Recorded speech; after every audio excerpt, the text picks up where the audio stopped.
만약에 청문회까지 가게 되면 더 험한 꼴 보지 않을까? 청문회 하면서 딱 중계가 되면 저 같은 사람부터 그 궁금해가지고 눈 쫑긋하고 귀 쫑긋하고 해가지고 이렇게 바라볼 텐데 그때 뭐 실수라도 하게 되면 더 망신당하는 거 아닌가? 어쨌든 이해운 후보가 뭐 4대째 예수 믿는 아주 독실한 뭐 기독교 집안이고 그 다음에 유명한 교회에 사랑의 교회는 아니에요. 사랑의 교회는 아니고 유명한 어떤 교회에 뭐 새로운 교회인가 뭐 어딘가 거기 뭐 권사님이시라고 하는데 지금이라도 기도하시면서 응답 받으시면 좋을 것 같다는 생각이 듭니다. 제가 지난번에도 말씀드렸지만 2002년도에 그 김태호 의원이 혈액암으로 갑자기 돌아가시고 난 다음에 그리고 난 다음에 이해운 당시 그 KDI 박사가 내가 정치를 해야 될까 말까 그거 뭐 간절하게 기도했었다고 그랬었어요. 그래서 뭐 철야 기도도 하고 새벽 기도도 하고 그랬다라고 하는데 이번에는 진짜 금식 기도라도 해야 되는 거 아닌가?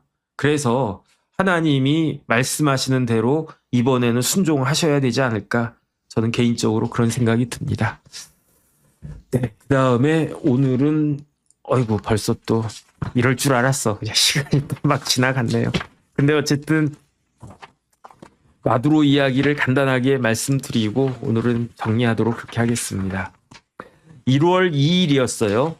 그러니까 2025년 새해 1월 2일이었는데 베네수엘라의 수도는 어디입니까? 베네수엘라의 수도는 카라카스예요. 카라카스인데 일단은 베네수엘라가 무슨 뜻인가 저는 궁금하더라고요. 그래서 베네수엘라가 무슨 뜻인가를 제가 딱 찾아봤더니 그 베네수엘라가요. 그 이탈리아 가면 베네치아 있잖아요. 저 못 가봤는데 가보신 분들 많이 계시겠죠. 베네치아에서 나온 말이 베네수엘라래요. 그러니까 그 아메리고 베스푸치 뭐 이런 사람들이 이제 남미를 막 탐험하지 않았습니까? 뭐 아마존인지 어딘지 이렇게 막 가는데 그 사람들이 수상가옥에서 살고 있더래요. 그걸 원주민들이 살고 있는데 강에서 이렇게 그 강 위에다가 집 만들어 가지고 딱 사는데 저거 베네치아랑 닮았네. 그런데 베네치아보단 당연히 사이즈가 작겠죠. 그래가지고 작은 베네치아네라고 하면서 이름을 붙였는데 그게 베네수엘라. 그러니까 베네수엘라는 작은 베네치아라고 하는 그 뜻이라는 그 뜻이래요. 저도 이번에 처음 알았는데 그 다음에 그 베네수엘라를 뭐 네덜란드인가 독일인가 뭐 어딘가에서 이렇게 그 통치할 수 있는 권한을 받았는데 그래서 그 사람들이 이거를 뭐라고 불렀냐면 클라인 베네디시라고 불렀대요. 클라인이라고 하는 것은 작다란 뜻이고 베네디시라고 하는 것은 베네치아를 그 독일식으로 독일어식으로 하면 베네디시 아니겠습니까? 그러니까 원래 뮌헨은 바이에른 뮌헨 할 때 그 뮌헨은 뮌헨 아닙니까? 그런데 영어로 읽을 땐 이거 무니시라고 읽고 뭐 그럴 거예요. 아마 그런 식으로 조금 바뀌지 않습니까? 마찬가지로 클라인 베네디시인데 이거를 스페인어로 하면 그 베네치아를 그렇게 좀 이렇게 작은 베네치아라고 하는 뜻, 그 밑에 있는 전미사 같은 걸 붙이면 그게 베네수엘라래요. 그래서 베네수엘라인데 어쨌든 베네수엘라의 수도는 카라카스. 올 초 1월 2일이면 사흘 전이잖아요. 사흘 전에 1월 2일에 카라카스에 있는 마두로 대통령 관저로 손님이 찾아왔어요. 그 손님이 누구냐면은 추 샤오치라고 하는 사람인데 어느 나라 사람이냐면은 중국 사람이고 직책은 뭐였냐면 남미와 카리브의 특사였어요. 그래가지고 이 추 샤오치를 만나고 그날 밤에 그 마두로가 기분이 좋아가지고 페이스북에다가 글을 올렸어요. 어떻게 글을 올렸냐? 이번 만남은 중국과 베네수엘라의 굳건한 형제와 우정을 재확인하는 자리였다. 다극화된 세계의 발전과 평화를 위해서 전략적 관계의 발전과 강화 의지를 재확인했다. 이렇게 이야기를 했어요. 이렇게 페이스북에다가 마두로가 글을 올렸는데 그 글을 올리고 나서 5시간도 되기 전, 몇 시에 이 글을 올렸는지는 모르겠지만 적어도 10시간도 되기 전에 갑자기 어떤 일이 벌어졌냐면 막 비행기가 그냥 두두두두 뜨고 그 다음에 그 헬기가 두두두두 뜨고 한 소리가 딱 들리더니 폭탄이 막 떨어지고 그러는 거예요. 몇 대의 항공기가 동원됐냐면 150대 이상의 항공기가 동원이 됐어요.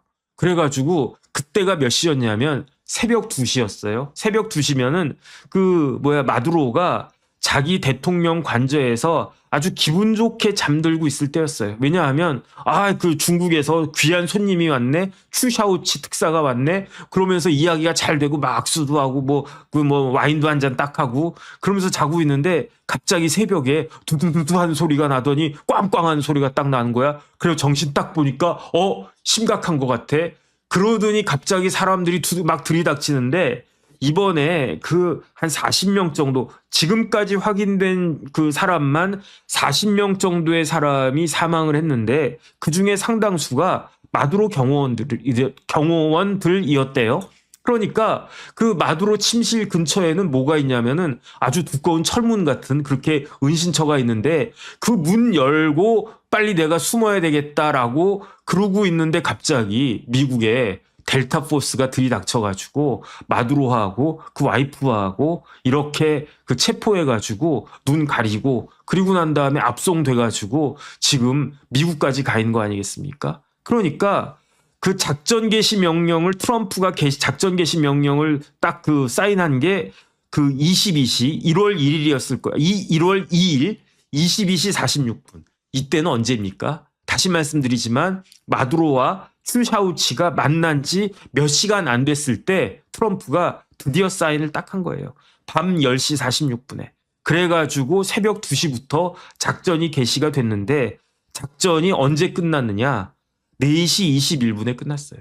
2시간 21분 만에 마두로와 그 와이프 실리아 플로레스, 이 사람이 마찬가지로 실리아 플로레스가 마두로보다 한 4살인가 몇 살인가 연상이에요. 4살인가 6살인가 연상이고 그다음 변호사 출신이에요. 그런데 이 두 사람 생포되는 게 2시간 21분밖에 안 걸렸어.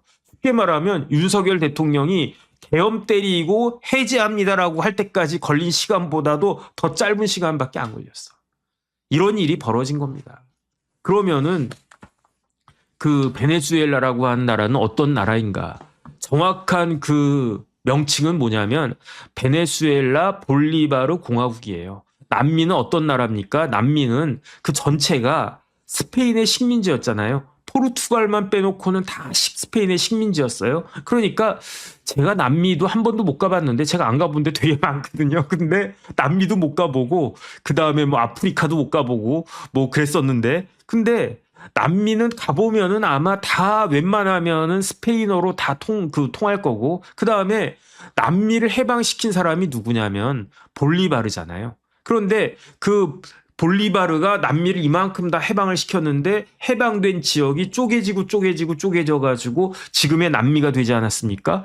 베네수엘라가 사이즈가 엄청나게 커요. 얼마냐면은 91만 6,445 제곱킬로미터. 우리나라보다 거의 한 7, 8배 되지 않나? 남한만으로 치면 거의 한 10배 되지 않나? 그 정도 큰 나라고 그런데 인구는 얼마냐면 2,850만 정도 된다라고 하는데 이거는 2019년도예요. 그런데 우리나라도 인구가 지금 조금씩 감소하고 있지 않습니까? 우리나라 소멸할지 모른다 그러는데 우리나라보다 더 먼저 소멸할 나라가 어디냐? 베네수엘라야. 그러니까 우리나라랑 베네수엘라랑 공통점이 몇 개가 있네. 그 중에 하나가 인구가 줄어들고 있다. 그런데 베네수엘라는 우리나라보다도 인구가 훨씬 더 빨리 줄어들고 있다. 왜냐하면 2017년에는 베네수엘라 인구가 3,200만이었어요. 그런데 2년 사이에 2,850만으로. 그러면 3,200에서 2,850이면 얼마입니까? 150만 명. 350만 명이 줄어든 거예요. 2년 사이에. 지금 이것도 2019년 통계니까 지금은 베네수엘라 인구가 2,500만도 안 될 수도 있어요. 왜냐하면 정확하게 통계도 안 잡혀. 그런데 베네수엘라는 왜 이렇게 인구가 줄어드느냐? 역사적인 걸 간단하게 보면 스페인 식민지였다가 독립전쟁 해가지고 그래가지고 베네수엘라가 건국한 게 지금의 베네수엘라로 독립한 거는 1830년이었는데 그런데 1920년 이전까지의 베네수엘라는 남미에서도 굉장히 가난한 나라였대요. 농업 국가였대요. 베네수엘라에서 나온 거는 커피, 카카오, 그다음에 소고기 이런 거밖에 없었대요. 그런데 1920년에 아주 그냥 기똥찬 일이 발생한 게 그게 뭐냐면은 북서부 지방에서 석유가 나오는데 석유가 어떻게 나오느냐? 콸콸콸 나오는 거예요. 사우디아라비아보다도 더 많은 석유가 나오는 데가 매장량이 더 많은 데가 베네수엘라 아니었겠습니까? 그래서 석유가 나오기 시작하는데 지금은 베네수엘라 석유 생산량이 지금 뭐 그 미미한데 1937년에는요. 베네수엘라에서 생산되는 석유가 세계 3등이었대요. 1등은 미국이었고 그 당시에 2등이 소련이었고 3등이 베네수엘라였대요. 석유가 콸콸콸 나오니까 베네수엘라가 어떻게 되느냐. 1인당 GDP가 그 남미에서 제일 높은 나라가 베네수엘라였어요. 그러니까 베네수엘라 하면 생각나는 게 첫 번째 뭡니까? 베네수엘라 하면은 야구 잘하잖아요. 베네수엘라 출신의 메이저리그들 상당히 많지 않습니까? 그 다음에 또 베네수엘라 하면은 뭐가 많냐? 미녀가 많잖아요. 그래서 뭐 미스 유니버스 뭐 그 우승자들 베네수엘라 출신들 많았습니다. 그리고 난 다음에 베네수엘라 하면 뭐였냐면 석유가 많이 나와가지고 남미에서도 제일 잘 사는 나라가 되고 그래가지고 그때 옛날 1970년대 막 이럴 때 베네수엘라 보면요. 진짜 뭐 명품 거리 쫙 있고 그랬었더라고요. 그래가지고 심지어 이민자들이 막 이렇게 오는데 어디서도 이민을 오냐면 남미에서 이민 오는 건 뭐 당연한 거고 어디서도 이민을 왔냐면 유럽에서 뭐 이탈리아 막 이런 데서도 뭐 스페인 이런 데서도 베네수엘라 살기 좋다 해가지고 베네수엘라로 이민이 오고 그 다음에 지금은 단종됐지만은 그 제일 빠른 그 여객기가 뭐였습니까? 콩코드 여객기가 있었어요. 콩코드 여객기는 이코노미석이 없어요. 이코노미석도 비즈니스석보다 더 비싸지 않습니까? 뭐 초음속으로 가가지고 그냥 그 뭐 몇 분 만에 그 몇 시간 만에 뭐 대서양 건넌다 이런 거니까. 파리하고 베네수엘라 수도 카라카스하고 직항이 있을 정도로 베네수엘라가 그렇게 잘 사는 나라였는데 그런데 이 나라가 확 꺾이기 시작해요. 언제부터 꺾이기 시작하느냐. 베네수엘라는 석유에 의해서 좌지우지 되는 나라였기 때문에 유가가 높으면 잘 살고 유가가 낮으면 어떻게 되느냐. 그러면 경제가 어려워지고 이렇게 사이클이 기름값에 따라 가지고 왔다 갔다 하는 그런 나라인데 그런데 어떤 일이 벌어지냐면 일단은 1976년에 석유를 국유화하고 그래서 요번에 트럼프가 뭐라고 이야기했느냐. 우리나라 그 미국의 회사들이 석유 국유화로 인해 가지고 손해를 많이 봤는데 이거 우리의 권리를 되찾아야 되겠다. 그 이야기하지 않습니까? 근데 처음으로 1차 석유 국유화 됐던 게 1976년이고요. 그리고 난 다음에 1998년에 그 유명한 우고 차베스가 당선되니까 우고 차베스가 어떻게 했느냐. 헌법을 개정해가지고 석유뿐만 아니라 기간 산업 자체를 국유화를 갖다가 한 거예요. 그런데 이때까지만 해도 사실은 베네수엘라가 그럭저럭 먹고 살만했어요. 1998년에 우고 차베스가 그 당선이 됐을 때 그때 여기서 조금 살펴보면 1980년에 제가 찾아보니까 베네수엘라의 1인당 GDP가 얼마였냐면 4,671달러였고요. 81년도에는 5,085달러였고 82년에는 5,041달러였어요. 그래가지고 제가 우리나라는 어땠지 해가지고 제가 궁금해가지고 우리나라를 찾아봤더니 우리나라는 1980년에 우리나라 GDP가 얼마였냐면 1980년에 1,744달러였어요. 그러니까 1980년을 기점으로 했을 때 베네수엘라는 우리나라보다 2배 이상 더 1인당 GDP가 높은 나라였고 그러다가 1984년 뭐 이럴 때 우리나라는 그런데 1988년 가면은 4,894달러가 되고 베네수엘라는 오히려 1인당 GDP가 쭉 떨어져 가지고 1989년에는 2,300불로 확 떨어져요. 그러니까 80년까지는 베네수엘라가 우리나라보다 1인당 GDP가 2배 이상 높았는데 88년, 89년 이쯤 되면은 베네수엘라가 우리나라 절반밖에 안 되고 그러다가 우고 차베스가 대통령 당선되고 그리고 난 다음에 석유값이 막 좋았을 때 그때가 언제냐면 2008년 막 이럴 때였는데 2008년도에 그 1인당 GDP는 11,000달러였어요. 그 다음에 뭐 2010년, 2011년에도 12,000달러 이랬다가 그랬다가 우고 차베스가 언제 세상을 갖다가 뜨냐면 2013년에 우고 차베스가 죽거든요. 그리고 난 다음에 누가 대통령에 당선되냐면 마두로가 대통령에 당선돼요. 그런데 이때 마두로가 우고 차베스의 그와 같은 정책을 그 석유 국유화를 쭉 하면서 그러면서 이제 서방에 이런 것들 다 내쫓으면서 그 베네수엘라의 경제가 망가지기 시작하는데 야, 어떻게 이렇게 망가지기 시작하나 보겠습니다. 2013년에 마두라가 그 집권을 해요. 2016년에 베네수엘라 1인당 GDP가 9,092달러였어요. 그런데 그 다음 해인 2017년에는요. 1인당 GDP가 절반으로 떨어져요. 9,000불이었는데 4,700불로 떨어져요. 2018년에는 또 떨어지는데 얼마까지 떨어지느냐? 3,400불. 2019년에는 2,300불. 2020년에는 1,739달러. 2021년에는 1,586달러. 2022년에는 1,544달러. 그러니까 지금 베네수엘라는요. 1980년에 4,671달러였고 1981년에 5,000달러가 넘었었는데 그런데 지금은 1,500달러까지 떨어진 거예요. 그 다음에 2011년에 12,000달러였는데 2022년에 10년 정도 지났는데 거의 10분의 1 수준으로 떨어진 거예요. 경제가 2016년에는 마이너스 17%, 2017년에는 마이너스 15.7%, 2018년에는 마이너스 19.6%, 2019년에는요, 마이너스 35%, 2020년에는 마이너스 25%, 2021년에는 마이너스 10%. 이런 식으로 경제가 망가지기 시작한 거예요. 이건 나라도 아니에요. 쉽게 말하면. 베네수엘라는. 그 와중에 어떻게 됐습니까? 마두로는 어떤 사람이었냐면 1962년생이었어요. 그러니까 이재명 대통령하고 나이가 비슷해요. 왜냐하면 1962년 11월 23일생인데 이재명 대통령 몇 년생입니까? 공식적으로는 64년인데 그런데 실제 나이는 63년생으로 나오잖아요. 마두로하고 한 살 차이예요.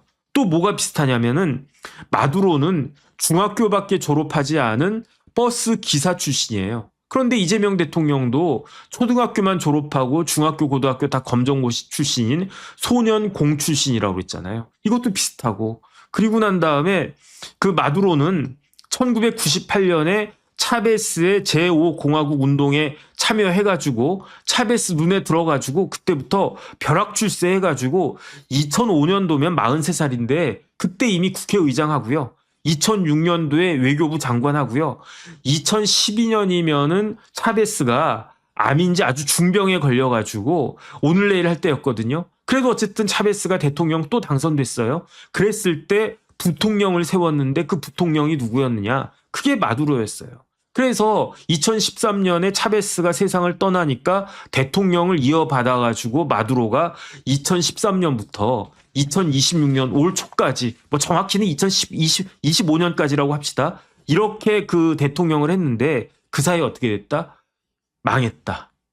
어디가? 베네수엘라가 망했다. 그래가지고 이미 2020년에 미국이 그 마두로를 마약 테러 혐의로 기소했어요. 마약 혐의, 테러 혐의, 그 다음에 돈 세탁 혐의. 이미 그때 그 마두로의 목에 걸린 현상금이 1,500만 달러였습니다. 그런데 지금은 그 현상금이 5천만 달러까지 늘어났다고 하죠. 그러면 이번에 델타포스 그 요원들이 5천만 달러 나눠 갔나? 그건 모르겠는데 중요한 건 뭐냐면은 재작년에 2024년에 뭐가 있었냐면은 대통령 선거가 있었어요.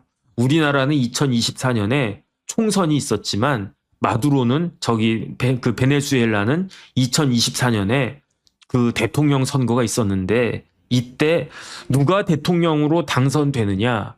형식적으로는 마두로가 당선됐지만 실질적으로는 에드문드 곤잘레스가 당선된 거였습니다. 왜냐하면 2024년 베네수엘라 대선은 뭐였다? 이거는 부정선거였다. 이거는 빼박 부정선거였다. 그 이유는 뭐냐면 첫 번째로 야당 후보는 누구였냐면 마리아 코리나 마차도였어요. 이 사람이 누굽니까? 작년에 노벨 평화상을 받은 사람이었어요. 그런데 마리아 코리나 마차도, 그러니까 경제가 집권할 때보다 지금 1인당 GDP가 그 10분의 1로 줄어들고, 그 다음에 그 베네수엘라는 뭐가 많냐면, 북한은 뭐가 있습니까? 탈북자가 있잖아요. 베네수엘라는 탈배자가 있어요. 베네지아를 탈출한 사람들이 무지무지하게 많았습니다. 제가 옛날에 저기 뭐 흑룡강성 하얼빈 같은 데 가가지고 이야기 들어보니까, 제가 그때 그 어떤 그 전직 장관님 모시고 그 하얼빈 갔었거든요. 흑룡강성의 성도가 하얼빈인데, 그 전직 장관님 모셨다고 흑룡강성에 외무성이 따로 있더라고요. 중국은 워낙 땅덩이가 크니까 각 성마다 뭐 외무성 같은 게 있더라고요. 뭐 외교부인가 뭔가 있더라고요. 거기에서 그 뭐 전직 장관님 그 뭐 이렇게 잘 이렇게 모시라고 그 어떤 부장인가 상당히 높은 국장인가 누군가를 딱 붙여줬는데, 저보다 한 살 어리고요. 성도 같아요. 정씨. 이름이 기억 안 나네. 외자였는데. 근데 그 양반이 우리나라 말을 너무 잘해가지고 저는 조선족인 줄 알았어요. 근데 알고 봤더니 한족이라고 그러더라고요. 그래서 어떻게 이렇게 국장님 어떻게 이렇게 그 한국말 이렇게 잘하십니까? 그랬더니 그 이유는 두 가지인데, 첫 번째는 자기가 유학을 갔대요. 어디로 유학 갔느냐? 김일성 대학 유학 갔다 왔대요. 그다음 두 번째는 자기가 원래 연변 출신이래. 그래서 연변에서 조선족들 친구들이 많았대. 그래서 뭐 어렸을 때부터 이제 한국말 많이 이렇게 뭐 이렇게 잘 익혔고, 그리고 북한 가가지고 김일성 대학 유학도 갔다 와가지고 그래서 내가 한국말 잘한다고. 그러면서 기억나는 게 그분이 하시는 말씀이 한국 출장도 자주 온대요. 그래서 두 번 그 북한에 한 번 평양 출장 한 번 가면 서울 출장은 두 번 온대요.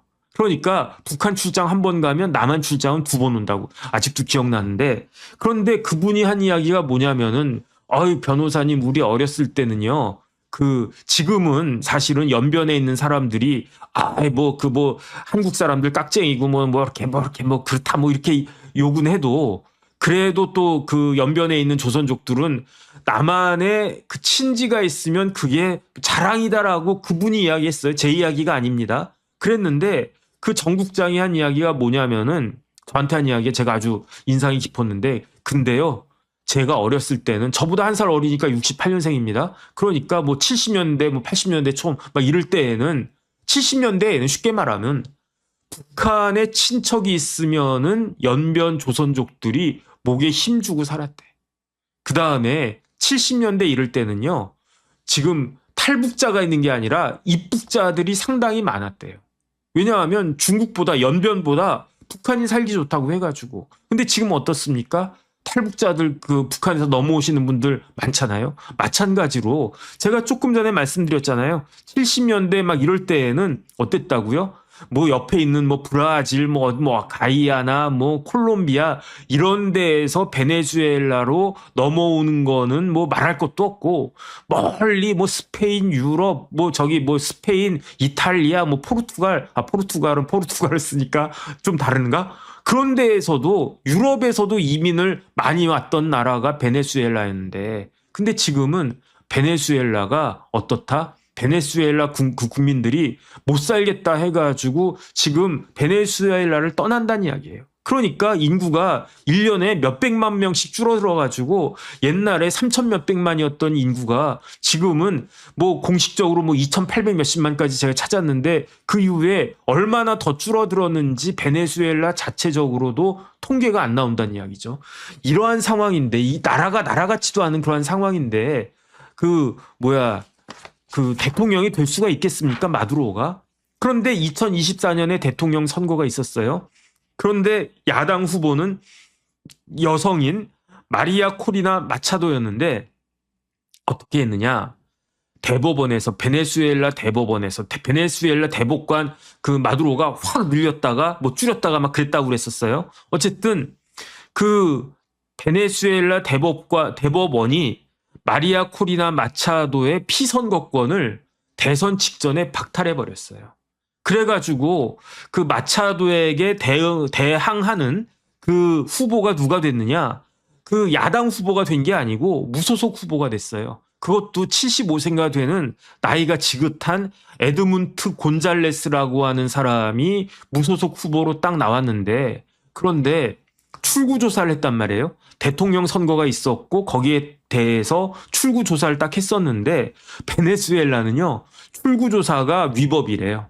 왜냐하면 출구조사하면은 문제가 생길 수 있으니까. 그러니까 그런데 어쨌든 서방에 있는 뭐 그런 데에서 출구조사를 갖다가 했는데 출구조사 결과가 어떻게 나왔느냐. 곤살레스가 65%, 급조된 후보 곤살레스가 65%, 마두로는 몇 퍼센트? 31%. 더블로 마두로가 지는 걸로 나왔는데, 그런데 선거 결과는 어떻게 발표가 됐냐면 곤살레스는 44.18%, 마두로는 51.95%. 그러니까 마두로가 뭐 60% 이렇게 이겼다라고 차마 말 못하고 51.95%. 그다음에 곤잘레스가 뭐 한 30% 이렇게밖에 못 얻었다 이렇게 말은 못하고 44.18%. 그런데 이게 명확한 부정선거였다라고 하는 게 어디서 드러나냐면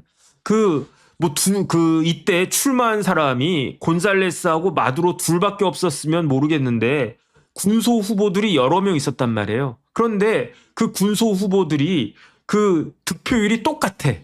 몇 퍼센트냐면은 4.6%랑 4.6%로 똑같아. 이것도 의심스럽잖아요. 근데 결정적으로 2024년 베네수엘라의 대선이 부정선거였다라고 하는 게 빼박인 게 뭐냐면 곤살레스하고, 그러니까 일단 마두로가 제일 높게 얻었다라고 하니까 마두로가 51.95%, 그 다음에 곤잘레스가 44.18%. 그러면 두 개 합치면 몇 퍼센트입니까?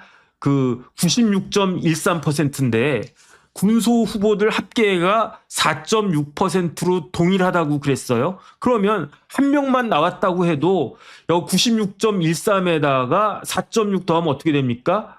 100.73%가 되잖아요. 100%가 넘잖아요. 그런데 군소 후보가 한 명이라고 그랬습니까? 한 너댓 명 됐던 것 같은데, 어쨌든 군소 후보들과 그 마두로 곤잘레스의 득표율을 다 합치면 몇 퍼센트가 되느냐? 132.2%가 되는 거예요.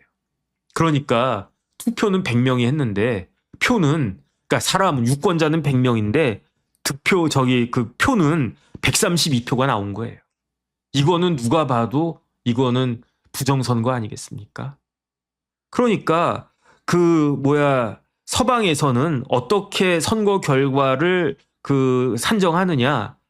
마두로는 30.44%, 출구조사랑 비슷해요. 그 다음에 곤살레스는 67.20%. 이렇게 판단하고 있더라고요. 그러니까 이거는 2024년 베네수엘라의 대통령 선거는 빼박 그거다. 뭐다? 부정선거였다. 이 이야기가 나오는 겁니다. 그런데 여기에 대해서 그 다음에 또 뭐가 있었냐면요. 선거관리위원회가 개표가 끝나기도 전에 이미 마두로가 승리했다고 그냥 선언을 딱 해버려요.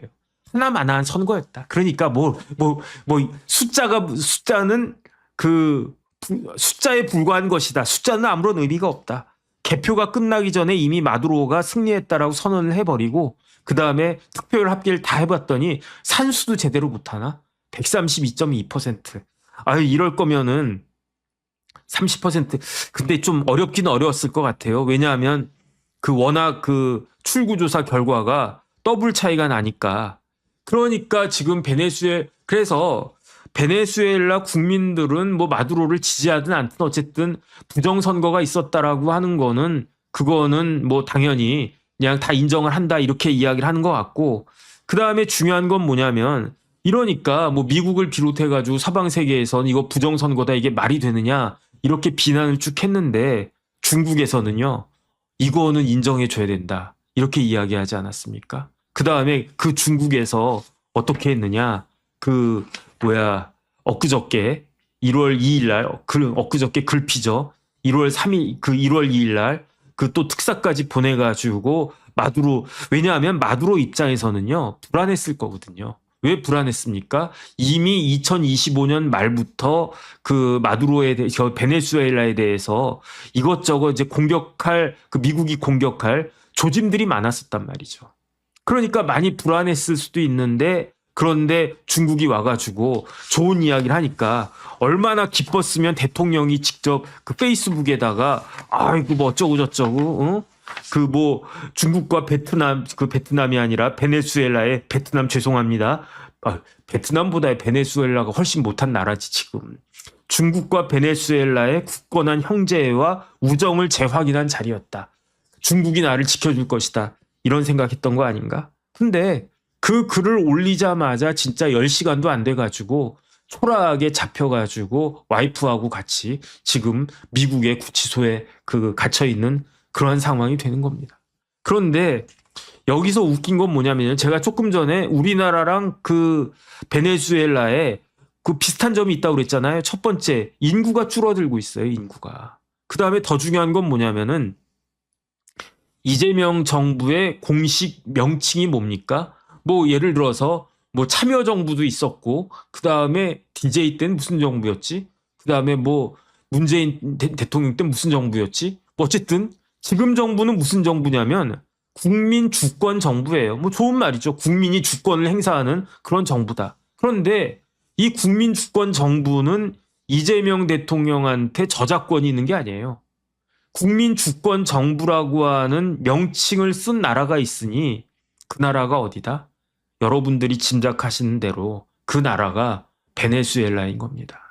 그래서 저는 미국이 이렇게 베네수엘라를 이렇게 막 한 게 그게 국제법적으로도 따지면 문제가 될 것 같아요. 그 다음에 국내법적으로도 이때 국내법이라고 하는 건 미국 법을 의미하는 겁니다. 미국 국내법적으로도 문제가 있을 수 있을 것 같아요. 뭐 잘은 모르지만.